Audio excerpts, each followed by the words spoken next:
the quick revision of the chapter of inventories. Alright, so let us start from the chapter's objective and then we'll go towards the tricky adjustments in this chapter. ठीक है, so the main objective in this chapter is to arrive at a value of the closing stock as at the end of a particular period. So generally it's a year, but it can be a quarter also, it can be a month also, it can be half year ending also. So as at 31st March or as at 31st December or as at the end of any period, we may be asked to find out the value of the closing stock in terms of rupees, and that is what is the objective of this chapter. Now this chapter has two parts. In the first part we normally will be given the value of a stock on a different date.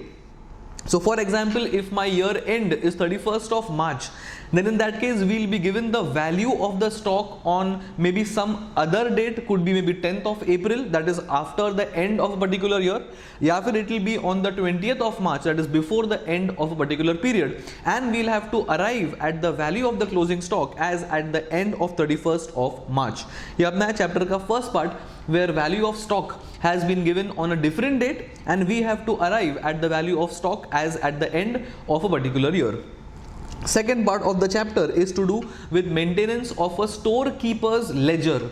Now what do you mean by storekeeper's ledger? It is nothing but a book where all the inflows and outflows of the stock is maintained. So there will be one column for date, there will be one column for receipts. Receipts will have quantity, rate, amount. One column for issues, that is issues of goods for the purpose of sale.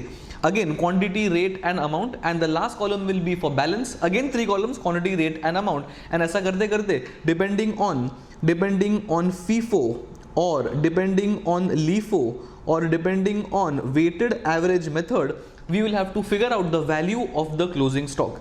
Note that you follow FIFO or LIFO or VAM, the quantity of stock will not change. Quantity of stock depends on inflow and the outflow, and the quantity will not depend on the valuation method. It is only the rupees that will be impacted with using FIFO or LIFO or VAM as the case is. And the last chapter's part is nothing but a general calculation of closing stock. You will just be given the opening stock, you will be given the stock ka inflow, you will be given the stock ka outflow, and depending on the profit margins, depending on the cost of the goods, depending on all the transactions for a particular period, we will need to find the value of the closing stock as at the end of a period. It's a general question. So ये था अपना chapter का introduction, क्या क्या chapter के अंदर है and what are the two major parts of the chapter, that is valuation of stock if the stock taking is on a different date and valuation of stock in case of a store keeper's ledger. ठीक है, now coming to some important and challenging adjustments in the first category of sums, that is stock valuation must have been given on a different date and we have to find the value of stock as at a different date. Now the first typical adjustment where students normally find issues or doubts is when goods are sent on approval. Now for example अपने को stock value करना है 31st March का, लेकिन the stock has been valued on the 10th of April. अपना ये date पे value हो चुका है, but we want to arrive at the valuation of stock on 31st of March. And suppose maybe 25th of March को some goods were sent on approval and the value of such goods is rupees 1 lakh. So 1 lakh का goods have been sent on approval and the period is say 15 days, that 15 days will end on say 10th of April. Now suppose 1 lakh में से for example 1 lakh में से 31st March तक कोई answer नहीं आया है. ओके 31st March के बाद 30,000 के goods have been approved and 70,000 के goods have been returned. ठीक है, अगर 31st March के बाद 70% of the goods have been returned, that means अपने इन्वेंट्री में 70,000 गुड्स आ गया होगा. बराबर, अपने इन्वेंट्री में 70,000 गुड्स आ चुका है, लेकिन 31st March को these goods have not yet been approved. So it is my job So it is my job to ensure that the entire 1 lakh of goods should be a part of my inventory on 31st of March, because 31st March को कुछ भी approval नहीं आया है. So as per principle of conservatism, we are required to reverse the entry and include 1 lakh on 31st of March. लेकिन 1 लाख में से 70,000 तो 10th of April के stock valuation में आ चुका है, because these were physically returned. it is only this 30,000 which has not been added out of the 1 lakh which should be a part of the goods. 1 lakh should be a part of my goods on 31st of March. उसमें से 70,000 are already included in the valuation of 10th of April, which means मुझे सिर्फ 30,000 और add करना है being the cost of goods, and इस तरह से 1 lakh will be a part of my closing stock on 31st of March, because entire value of 1 lakh should be a part of my stock because 31st March तक approval नहीं मिला है. So conservatism principle के हिसाब से reverse the entry and 1 lakh include करना है. But out of 1 lakh, 70 is a part of 10th of April का stock, so it is only 30,000 which needs to be added to arrive at 1 lakh figure. First adjustment.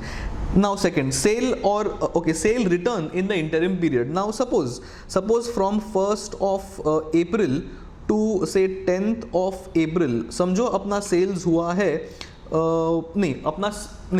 the goods have been returned. Okay, the goods have been returned of rupees 10,000.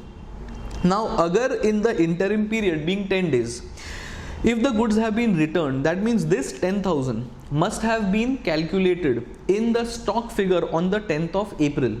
लेकिन 31st मार्च को ये goods तो return थे नहीं, सो 31st मार्च को ये stock तो अपने पास नहीं होगा, so this is going to be subtracted from the value of the stock on 10th of April, because this was not a part of my stock on 31st of March, लेकिन this is a part of my stock on 10th of April because goods were returned between 1st April to 10th of April, so I'll need to subtract 10,000 to arrive at the figure of stock on 31st of March, because returns 31st March के बाद हुआ है, so ये अपना stock नहीं होना चाहिए.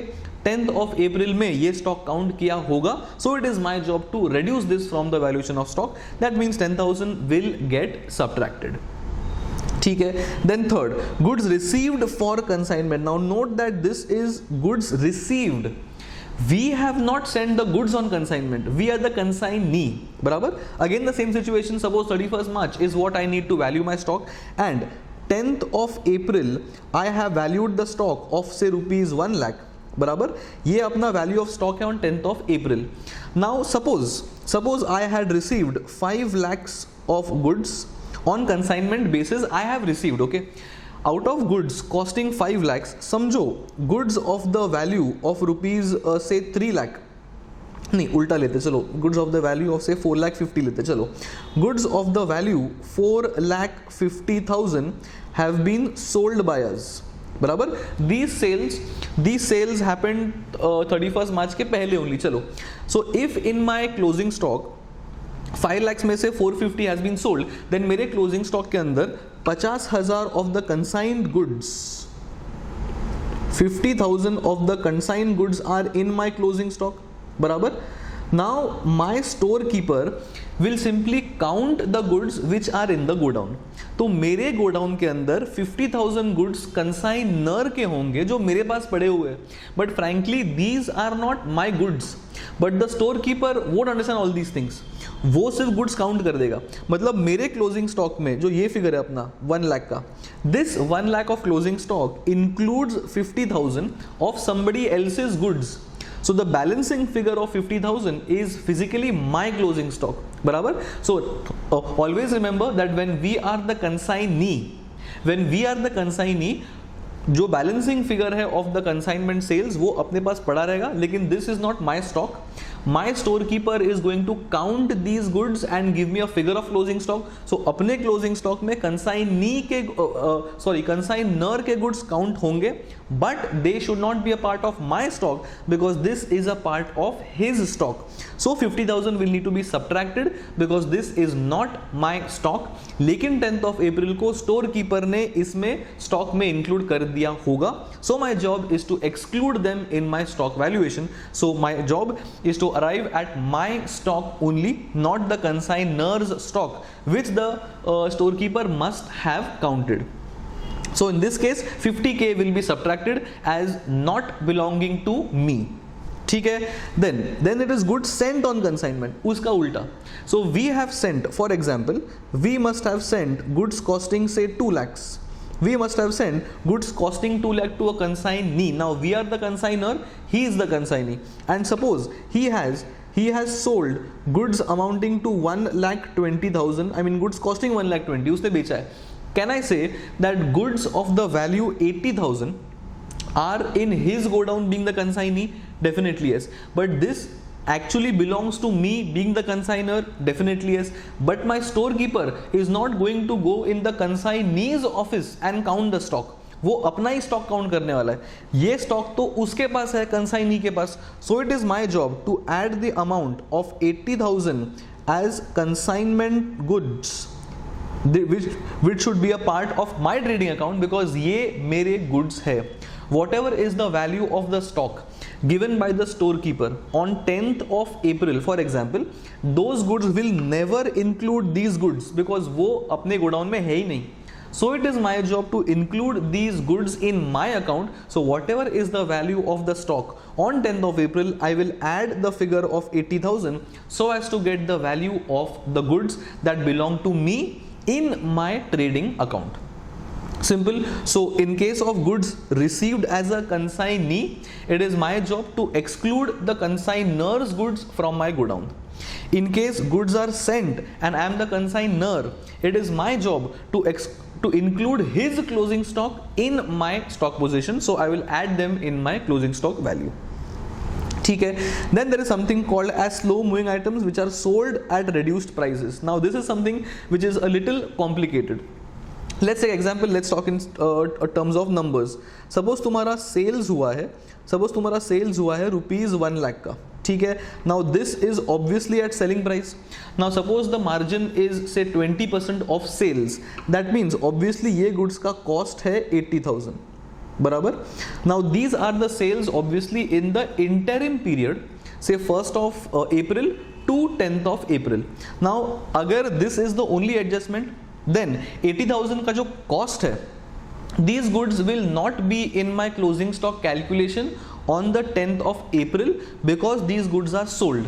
But these goods would be a part of my stock on 31st of March. So it is my job to add 80,000 so as to arrive at the figure of closing stock on 31st of March because ये अपने पास stock में नहीं होंगे 10th of April को, लेकिन 31st March को होगा. So my job is to add it back. अपना usual transaction है. Now sometimes the question mentions that इसमें से goods of certain value are sold at an say discounted price. Now suppose sales of 1 lakh में से maybe 70,000 के जो sales है that is at normal selling price and 30,000 का जो sales हुआ है this sales is at a discounted price. मतलब this must be a slow moving item. बराबर. Now इसमें क्या करने का, whatever are the normal sales, can I say 70,000 is normal sales? This 70,000 is at normal sales, so I will only subtract the margin from this sale, that is minus 20%, and जो भी तुम्हारा answer आएगा that is the cost of the normal sales which needs to be added back. Normal. बराबर. Now ये जो 30,000 है ये अपने को अलग से करना पड़ेगा, so keep it different. So we'll have to keep 30,000 different as compared to 70,000. 30,000 is the selling price, but we have to figure out what is the cost of these goods because मेरे को सिर्फ cost exclude करना है अपने stock में से. So अगर the goods, if these goods are costing, okay, so if the question says that these goods have been sold at 50% of their normal selling price, that means 30,000 is 50% of normal selling price. मतलब इसका actual selling price है 60,000. बराबर. इसका अगर actual selling price 60,000 है तो this minus the margin will give us the normal cost. बराबर. This cost and the cost that we have found here, this is my first number, this is my second number. ये दो numbers add करने का and then we have to subtract this figure from the value of my stock on 10th of April. We can't take the value of 1 lakh flat. ये जो 1 lakh figure था, we can't take the value of 1 lakh flat because 1 lakh के अंदर 70,000 were normal sales and 30,000 were abnormal sales. Abnormal sales क्यों? Because some goods may have been defective, which means they must have not commanded the usual selling price. So अपने को इन दोनों को अलग करके दोनों का adjustments कर देने का. So always take normal sales, give the effect as if abnormal sales है ही नहीं. And then take abnormal sales, and abnormal sales का तुम cost अलग से find करो, and then you subtract that cost from the value of stock on 10th of April to arrive at the figure on the 31st of March. ठीक है, ये भी काफ़ी इंपॉर्टेंट एडजस्टमेंट था अपना, बिकॉज काफ़ी सम्स ये टाइप के हैं इन योर ICAI के text book, in your module also, and in the past papers और RTP also you will get these type of sums of sales of goods at a reduced price. So always keep them separately. Normal sales को अलग treat करो, abnormal cells को अलग treat करो. Don't try and do net, वो बहुत complication है. So always keep the normal sale separately, keep the abnormal sale separately, and then you subtract दोनों के cost to arrive at the cost of goods on 31st of March. ठीक है, ये अपने हो गया typical adjustments of the first type of sums where the stock taking was happening at a different date and we have to value the stock at a different date. Note that in all my examples I have assumed that the stock taking must have happened on the 10th of April, लेकिन stock taking can also happen before 31st of March, that is 20th of March. So ये सब add less will become उल्टा, because 20th March के बाद अगर कुछ purchase किया होगा so we will add, 20th March के बाद कुछ sales किया होगा तो we will subtract. That is common sense. But generally in all the sums that the ICAI has given, generally the stock taking happens at a date that is later than the date at which the stock is actually to be valued. ठीक है, ये अपना हो गया the first part of the chapter where we have to value goods on a different date. These were the top 4 or 5 typical adjustments where maximum people have a query on. बाकी तुम्हारा जो purchase है, तुम्हारा sales है, तुम्हारा purchase return है, तुम्हारा sales return है, all these things are typical adjustments. वहाँ पे जनरली स्टूडेंट्स को डाउट नहीं होता है. I am only addressing those areas where students tend to have doubts in. ठीक है, अपना हो गया फर्स्ट पार्ट. नाउ चैप्टर का second part is the maintenance of a store keeper's ledger. Now ये अपना फॉर्मेट था. We have solved many sums in this format. We have solved many sums in this format where one column is maintained for date, then we have receipts, issues and balance. Receipts के अंदर quantity, rate, amount, issues के अंदर quantity, rate, amount, and normally the sum would start from a opening balance where quantity, rate and amount must be given. This is my opening stock. Now suppose there is okay, let's use numbers, so इसमें और better होगा. I can give example of LIFO and FIFO. Suppose I have 10 units in my opening stock. The rate is 5 rupees. That means the amount is 50. Suppose in the, okay, and always go in the order of dates, obviously. So suppose the next transaction is I have purchased 30 units at say rupees 6. Amount appears to be 180. Now don't add 10 and 30 in case of okay, first we are doing FIFO, first in first out, then we'll do same things for FIFO and same things for VAM, ताकि तुमको एक ही सम में सारा examples मिल जाए. 30 goods purchase के at rupees 6 for 180. Always update the balance. So first bring the opening balance down. So once that opening line is done, एक line draw कर देने का signifying opening balance is sorted. Then what we do is we update with the new transaction. So this 10 and this 5 and this 50 will come down as opening balance. This 30, this 6 and this 180 will again be added to the existing stock value. 5 and 6 are different because of the change in the rates of the purchase price. Now suppose the next transaction is issued say 15 goods. So if the issue is of the 15 goods, 1-5, and suppose we are doing FIFO, so out of 15 goods, 10 goods will go at the rate of rupees 5, that is 50 rupees, and the balance 5 will go at rupees 6, signifying 30 rupees. And इसमें से तुम्हारा balance आएगा नहीं because it's first in first out. 10 has gone first from the first lot and the remaining 5 has gone from second lot, which means 25 is remaining at rupees 6 and this is the value of my closing stock if I am doing FIFO. बराबर, since I am doing FIFO, 10 में से पहला जाएगा, 30 में से second जाएगा because it's first in first out. ठीक है, same example if we are doing as per LIFO. that is last in first out. So I'll erase all these things and restart again. So now इसमें क्या होगा, changes इसमें क्या क्या आएंगे, I will tell you. If it is last in first out and if we are issuing 15 goods, then last lot में से पहले goods जाएंगे, which means the entire 15 goods will go from the second lot of 30 goods. So 15 will go at 6, 90 rupees is gone, which means my closing stock is going to be 10 goods at rupees 5, that is untouched, at rupees 50. 30 में से 15 गए, 15 goods are remaining at rupees 6, that is 90 rupees, and that is how the valuation will change. The number of goods का stock will not change, but the value of goods will keep on changing depending on LIFO or depending on FIFO. ठीक है, ये था अपना example first on FIFO and second on LIFO. Now we'll take the example of weighted average method. ठीक है, now in the case of weighted average method, we don't need to update the stock on a regular basis.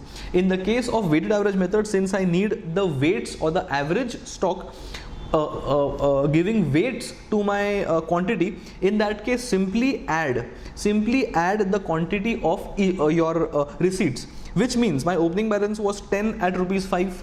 I added 30 more goods or I received 30 more goods. Opening balance of 10 will be added to 30, which means now I have 40 quantity of goods. 40 कहाँ से आया? 10 of the opening balance plus 30 purchased. ठीक है. Now 50 is the value of the opening stock in terms of rupees. 180 is the value of the receipts. 180 plus 50 तुम अगर करोगे, it comes to I think 230. So this is the average or the weighted average price, 230 upon 4. 230 upon 4 is the rate at which you will value your stock on a weighted average system. Now the same example, if on the next day you have issued 15 goods, 15, then all the like 15 goods will be valued at 230 divided by 4. जो भी value आएगा, तुम्हारा closing stock will be 40 minus 15, that is 25, and ये जो भी number तुम्हारा है, let's name this figure as x, and यहाँ पे तुम्हारा answer आएगा 230 of the opening value minus x. जो भी number आएगा, that is the rupees content of my closing stock. बराबर. So this is how you value the issues if we are maintaining the storekeeper's ledger on the basis of a weighted average method. You simply add the opening stock quantity to the receipts quantity, write in the balance quantity, then you simply add the amount column of the balance with the amount column of the receipts. दोनों को add करने के बाद balance rupees में तुम्हारा जाएगा. Whatever is the weighted average price of the stock in your balance, that is the price at which you will issue the goods. In this example, 230 divided by 4, वो जो भी number आएगा, this is the weighted average price at which the goods should be issued. ठीक है, ये अपना हो गया weighted average method. Now what I'll do is now I'll give a simple example. Now I'll give a simple example of the last method, that is the simple average method. वो भी काफी simple है. So in case we are maintaining the goods as per simple average, then क्या होगा? Again the same thing. We must have purchased the goods at rupees 6. ठीक है. In this case, again update the balance. That is as good as saying 10 goods of 5 at rupees 50. And 30 goods at 6 at rupees 180. Again the same example. Now I am issuing 15 quantity of goods. Now the price at which the issues should be priced is the simple average. अब तुम बोलोगे simple average किसका आएगा? Simple average will consist of those averages or those prices of goods which are in your closing stock. Now tell me, तुम्हारे closing stock में क्या क्या है? तुम्हारे closing stock में lot 1 है which is priced at rupees 5. तुम्हारे closing stock में lot 2 है which is priced at rupees 6. What is the simple average of 5 and 6? I can say simple average of 5 and 6 is 5 plus 6 upon 2, that is 5.5, and this is the price at which the issues are going to be priced, which means तुम्हारा यहाँ पे आएगा 5.5, यहाँ तुम्हारा आएगा फिर 7582, मतलब 82.5. This is the value of your issues. Similarly, now तुम्हारे स्टॉक में बचेगा तुम्हारे स्टॉक में था 40 में से 15 गया, बचेगा 25, एंड तुम्हारे 25 में से the price will now be 180 minus 82.5, and जो भी तुम्हारा रेट आएगा that is the rate of the closing stock as per my simple average method. बराबर. So and in case of simple average method you have to assume LIFO, which means 15 goods are gone from the first lot, which means तुम्हारे अभी के closing stock में तुम्हारा lot 2 में से goods बचा है. That means lot 2 is including the goods at ₹6. This will help you to find the simple average after the first transaction. So ये अपना हो गया, ये अपना हो गया the stock valuation as per LIFO, as per FIFO, as per simple average and as per weighted average. तुम्हारे exam में जनरली तुम्हारा FIFO आता है एंड तुम्हारा वेटेड एवरेज प्राइस आता है. Simple average and LIFO are not very common. Having said that, do not skip these methods, तुमको करना पड़ेगा. I am only saying exam में it is more common to find sums of the FIFO method और as per the weighted average method. This was quickly the revision of the entire chapter of inventories. We have done both the parts of the chapter, that is goods ka valuation on a different date and storekeeper's ledger. Alright, and in the next session we'll be taking up some other chapter where we'll be discussing quickly the concept of the chapters and the important adjustments of the chapters. Alright, see you guys in the next session where we'll come up with some other chapter. Alright, see you. Bye bye.